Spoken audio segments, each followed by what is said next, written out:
being mature, thankful people. That's how we're focused today, being mature, thankful people. So let me share with you 4 insights on this Sunday before Thanksgiving. First of all, mature people of faith accept the way God works. Mature people of faith accept the way that God works. We just read a portion of the 105th Psalm, which is one of the most inspiring Psalms that one can find from the psalmist. He said once again, "Give praise to the Lord, proclaim His name, make known among the nations what He has done. Sing praise to Him. Remember the marvelous wonders of our God."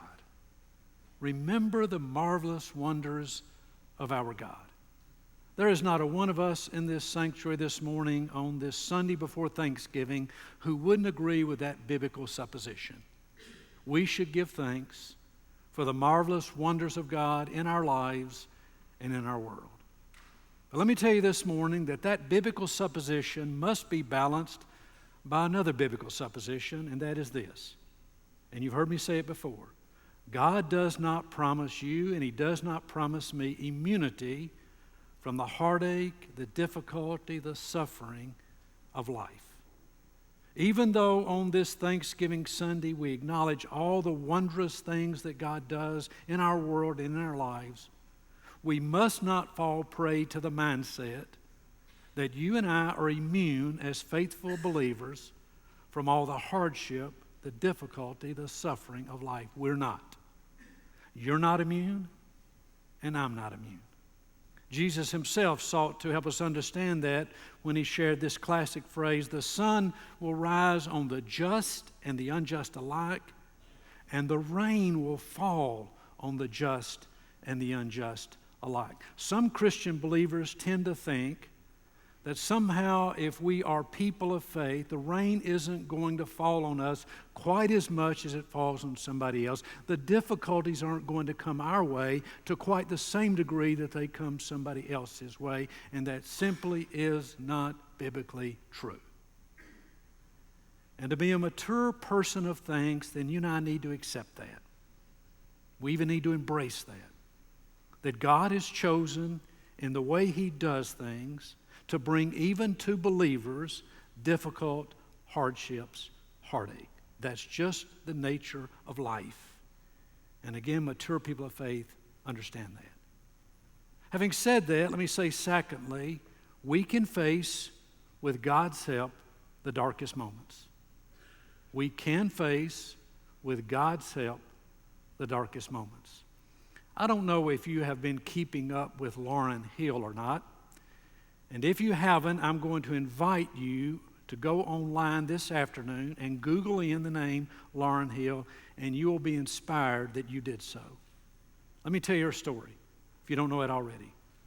Lauryn Hill was diagnosed last year as an 18-year-old with DIPG. DIPG is a rare pediatric form of brain cancer. It is almost always terminal.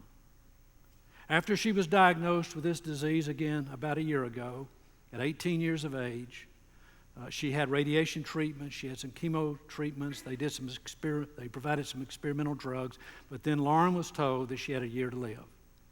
And just this past September, about 6 weeks ago, she was told that she will not live past December. Now let me tell you about Lauren. And again, you can go online and be inspired by this story.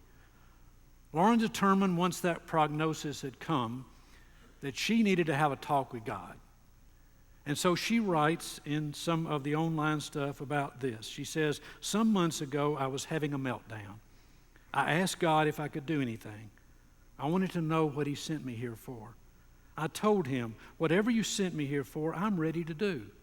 What keeps me going is remembering what I'm here for." Now this is a 18-year-old, now 19-year-old, and she decides to have a conversation with God, knowing that she's dying of DIPG, and she asks God to give her guidance as to what her purpose is here on earth while she still lives. And she said God gave her the cue that there are 3 things she can do. One, she can inspire other people, which she's doing. Again, I guarantee you, you go online, you Google in Lauryn Hill, and you will be inspired and touched. Secondly, she said God wanted her to spread information about DIPG. He wanted her to help other people become aware of this horrendous disease and to help raise funds for it. And just over the last 2 weeks, she's raised over $400,000 for DIPG. Let me tell you what she writes about that. She says, I told God I would take every opportunity to speak for the kids who can't speak. To have this opportunity is all I wanted and prayed for. There is such desperate need for research and funding that can touch lives and change lives. And that I can be a part of this is just amazing. Not many people knew about DIPG before me, and now they do. We can get research going to cure this cancer. I won't be around to see it, but it's going to help so many people. Wow. 19 years old. And that young lady can say, I won't be around to see it, but I'm a part of a grand purpose. I'm a part of a purpose since I'm dying that God can use me, that I can help other people know about this disease. I can raise funds for research. And the third thing she says is, I can help other people be courageous. Those are the three things she sees as her purpose. She also loves basketball. And when this disease was diagnosed, she had just signed to be a part of the Mount St. Joseph Division III basketball team. And one of her laments that she writes in one of her comments is that she hates the fact that she no longer could play basketball. But she decided to go ahead and join the basketball team, and they took her in. And about 2 weeks ago, she scored 2 points. She can only use one hand. The other is basically mobile. And she scored 4 points. And then I read just this morning that she played again 2 days ago. Why am I telling you that story? Because if Lauren Hill, at age 19, can face her death with faith and courage and hope, Richard Smith surely can face whatever's coming to me in life. And if Lauren Hill can face, with God's help, what she faces in life, then there's not a one of you in this sanctuary, whatever the dark experience you may have in your life right now, who cannot face that with faith and courage and hope. Lauren Hill is a testimony to the truth that with God's help, we can handle whatever life brings. Thanks be to God. Third thing, we should remember our manifold blessings. In 1897, a man named Johnson Oatman wrote a little song that we all know and we all appreciate, a rather simple song titled Count Your Many Blessings. 1897, over 100 years ago, still relevant. Count your many blessings, name them one by one, and it will surprise you what the Lord hath done.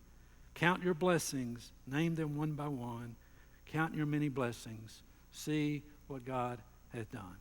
Somebody has said that you and I always have a choice.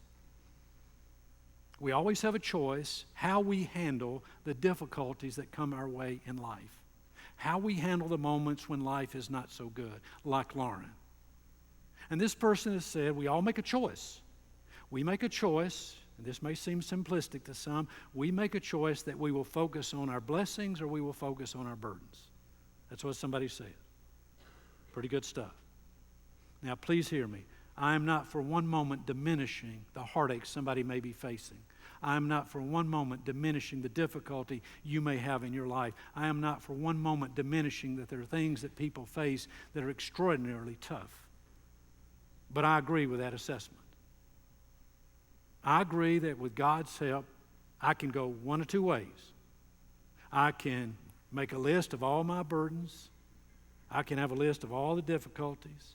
I can make that list of all the things that I wish for different in my life. Or I can focus on another list. I can focus on the things that happen for good every single day in my life. I can focus on the things that are gifts from God in my life. I can focus on the serendipitous moments of life that happen every single day. And that can be the choice I make. That I will focus on my blessings and count my blessings, and I will not magnify my burdens. And that can be true of all of us this Thanksgiving season. Final thing, we should give thanks for the people who enrich our lives. We should give profound thanks for the people who enrich our lives. I don't know if you know the name Robert Fulghum or not. You probably do. Many of you would. You certainly would know these titles. He became famous when he wrote a book titled Everything I Needed to Know I Learned in Kindergarten. And if you haven't read that book, you should get it. It's a great book. Then he wrote a follow-up titled It Was on Fire When I Lay It Down.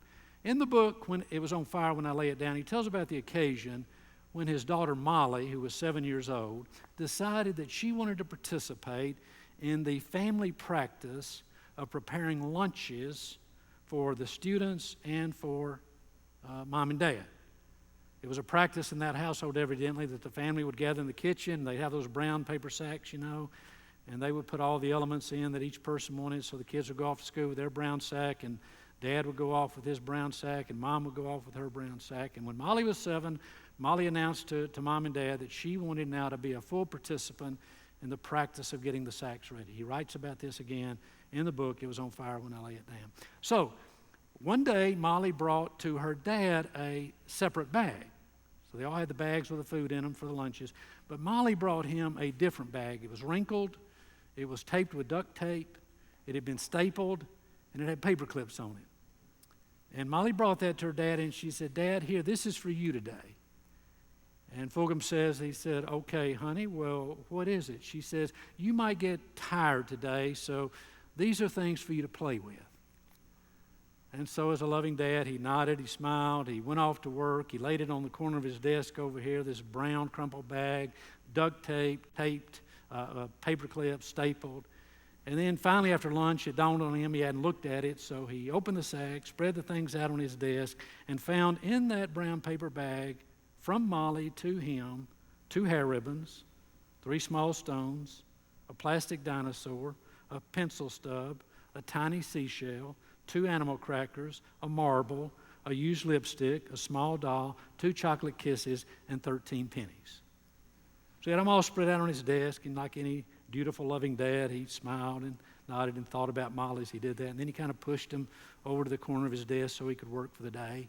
At the end of the day, it was his practice to take his desk and kind of push into the trash can anything that he didn't need to put into a drawer for the next day. And inadvertently, he started just cleaning off his desk, and he pushed into the trash can all those items that Molly had left for him in that sack. Came home, first thing, he comes in the door, Molly rushes to him, and she says, Dad, where is my bag? Where's the gift I gave you? It's at work, honey, it's at work. Which it was, in the trash can. And she said, well, I forgot to put a note in it. And she handed him a crumpled little note. And he opened the note, and it said, I love you, Daddy.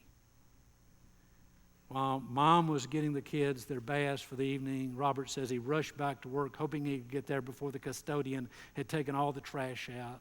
Thankfully, he got there before that happened, went through the trash, got all the items out, put them back in the crumpled brown bag, tried to make the duct tape work, restapled it, took some paper clips he had in his office, put them back on the bag so that he could take it home, and Molly could see the next day that he had it. And he writes this, Molly had given me her treasures, all that a 7-year-old held dear, love in a paper sack, and I had missed it. Wow. Thankful people do not miss the people who enrich our lives. Thankful husbands give great thanks, profound thanks for our wives. And thankful wives give profound thanks for our husbands. And we give thanks for our children. And we give thanks for our parents. We give thanks for our grandparents. We give thanks for those great friends with whom God has blessed our lives. To be a really thankful person is to understand you and I cannot be who we are and what we are without others. And we make sure we do not miss every opportunity to say thanks be to God that you're in my life. Thanks be to God that you're here. Thankful people don't miss those opportunities. So what is mature thanksgiving? It is accepting that God is going to do things that aren't going to be pleasing to us, and that we're not immune from the difficulties of life. We accept that. That's God's way. But we know we can handle the darkest moments that life brings with God's help.